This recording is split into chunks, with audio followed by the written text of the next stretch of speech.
ಓಂ ಶ್ರೀ ಗುರುಭ್ಯೋ ನಮಃ. ನಮಸ್ಕಾರ ವೀಕ್ಷಕರೇ, ನಾನು ನಿಮ್ಮ ಪಂಡಿತ ರಾಘವೇಂದ್ರ ಆಚಾರ್ಯ ಮಾಡೋದು ನಮಸ್ಕಾರಗಳು. ವೀಕ್ಷಕರೇ, ದೈವಫಲ ಯೂಟ್ಯೂಬ್ ಚಾನಲ್ಗೆ ಸ್ವಾಗತ.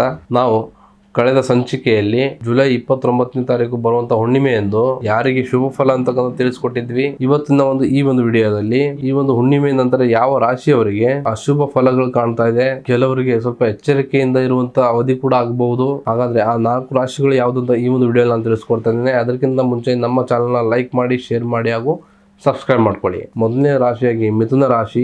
ಈ ಒಂದು ಹುಣ್ಣಿಮೆ ನಂತರ ಮನಸ್ಸಿನಲ್ಲಿ ಗೊಂದಲ, ಕೆಲಸದಲ್ಲಿ ವಿಳಂಬ, ಅನಗತ್ಯ ಖರ್ಚು ಮತ್ತು ಆತುರದಿಂದ ನಿರ್ಧಾರಗಳು, ಸಮಸ್ಯೆಗಳು ಹೆಚ್ಚಾಗ್ತದೆ. ಹತ್ತಿರದವರೊಂದಿಗೆ ಮಾತಿನ ಭಿನ್ನಾಭಿಪ್ರಾಯ ಉಂಟಾಗ್ತದೆ. ನಿಮಗೆ ಶುಭ ಫಲಗಳು ಹೆಚ್ಚಾಗಬೇಕು ಅಂತ ಹೇಳಿದ್ರೆ ಪ್ರತಿ ಬುಧವಾರದಂದು ಶ್ರೀ ಮಹಾಗಣಪತಿ ದೇವಸ್ಥಾನಕ್ಕೆ ಭೇಟಿಯನ್ನು ನೀಡಿ ಓಂ ಗಂ ಗಣಪತಿ ಮಂತ್ರವನ್ನ ಜಪವನ್ನ ಮಾಡಿ. ಎರಡನೇ ರಾಶಿಯಾಗಿ ಕಟಕ ರಾಶಿ. ಈ ಒಂದು ಹುಣ್ಣಿಮೆ ನಂತರ ಕುಟುಂಬದಲ್ಲಿ ಜವಾಬ್ದಾರಿಗಳು ಹೆಚ್ಚಾಗ್ತದೆ. ಆರೋಗ್ಯದ ಕಡೆ ನಿರ್ಲಕ್ಷ್ಯ ಮಾಡಿದ್ರೆ ಸಣ್ಣ ಸಮಸ್ಯೆಗಳು ಕಾಣಿಸ್ಕೊಳ್ಬಹುದು. ಹಣಕಾಸಿನ ವಿಚಾರದಲ್ಲಿ ಎಚ್ಚರಿಕೆ ತುಂಬಾ ಅತ್ಯಗತ್ಯ. ಅಶುಭ ಫಲಗಳನ್ನು ದೂರ ಮಾಡಿ ಶುಭ ಫಲ ಪಡೆಯಲು ನೀವು ಪ್ರತಿ ಸೋಮವಾರದಂದು ಶಿವನ ದೇವಸ್ಥಾನದಲ್ಲಿ ಹಾಲಿನ ಅಭಿಷೇಕವನ್ನ ಮಾಡಿಸಿ ಓಂ ನಮಃ ಶಿವಾಯ ಮಂತ್ರವನ್ನು ಜಪವನ್ನ ಮಾಡಿ. ಇನ್ನು ಮೂರನೇ ರಾಶಿಯಾಗಿ ವೃಶ್ಚಿಕ ರಾಶಿ. ಕೋಪ ಮತ್ತು ಆತುರದಿಂದ ತೆಗೆದುಕೊಳ್ಳುವಂತ ನಿರ್ಧಾರಗಳು ನಷ್ಟಕ್ಕೆ ಕಾರಣ ಆಗ್ತದೆ. ಉದ್ಯೋಗ ಮತ್ತು ವ್ಯವಹಾರದಲ್ಲಿ ಸ್ಪರ್ಧೆ ಹೆಚ್ಚಾಗ್ತದೆ.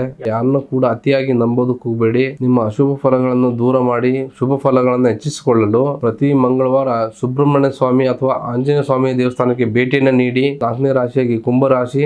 ಯೋಜನೆಗಳು ತಡವಾಗ್ತದೆ, ಹಣಕಾಸಿನ ಒತ್ತಡ ಆಗ್ತದೆ, ಮಾನಸಿಕ ಚಿಂತೆ ಹೆಚ್ಚಾಗ್ತದೆ. ಸ್ನೇಹಿತರ ಮಾತನ್ನು ನಂಬಿ ದೊಡ್ಡ ನಿರ್ಧಾರಗಳನ್ನು ತೆಗೆದುಕೊಳ್ಳಕ್ಕೆ ಹೋಗಬೇಡಿ. ನೀವು ಪ್ರತಿ ಶನಿವಾರ ಶನಿ ದೇವಸ್ಥಾನಕ್ಕೆ ಭೇಟಿಯನ್ನು ನೀಡಿ ಎಳ್ಳೆಣ್ಣೆ ದೀಪವನ್ನು ಹಚ್ಚಿ ಓಂ ಶಂ ಶನೇಶ್ವರಾಯ ನಮಃ ಮಂತ್ರವನ್ನು ಜಪವನ್ನ ಮಾಡಿ. ಈ 4 ರಾಶಿಯವರು ನಾನು ಹೇಳ್ತಕ್ಕಂಥ ತಂತ್ರವನ್ನ ಮಾಡಿ ಹುಣ್ಣಿಮೆ ನಂತರ ಮೊದಲ ಗುರುವಾರ ಬೆಳಿಗ್ಗೆ ಒಂದು ತೆಂಗಿನಕಾಯಿ, ಅರಿಶಿಣ, ಕುಂಕುಮ ಹಾಗೆ ₹1 ನಾಣ್ಯ ದೇವರ ಮುಂದೆ ಇಟ್ಟು ನಿಮ್ಮ ಮನಸ್ಸಿನ ಸಂಕಲ್ಪ ಹೇಳಿ ಪ್ರಾರ್ಥನೆಯನ್ನ ಮಾಡ್ಕೊಳ್ಳಿ. ನಂತರ ಆ ಒಂದು ತೆಂಗಿನಕಾಯಿನ ದೇವಾಲಯಕ್ಕೆ ಅರ್ಪಣೆ ಮಾಡಿ. ಇದರಿಂದ ಮನಸ್ಸಿನ ಭಯ ಕಡಿಮೆ ಆಗ್ತದೆ, ಶುಭ ಫಲಗಳು ಹೆಚ್ಚಾಗ್ತದೆ.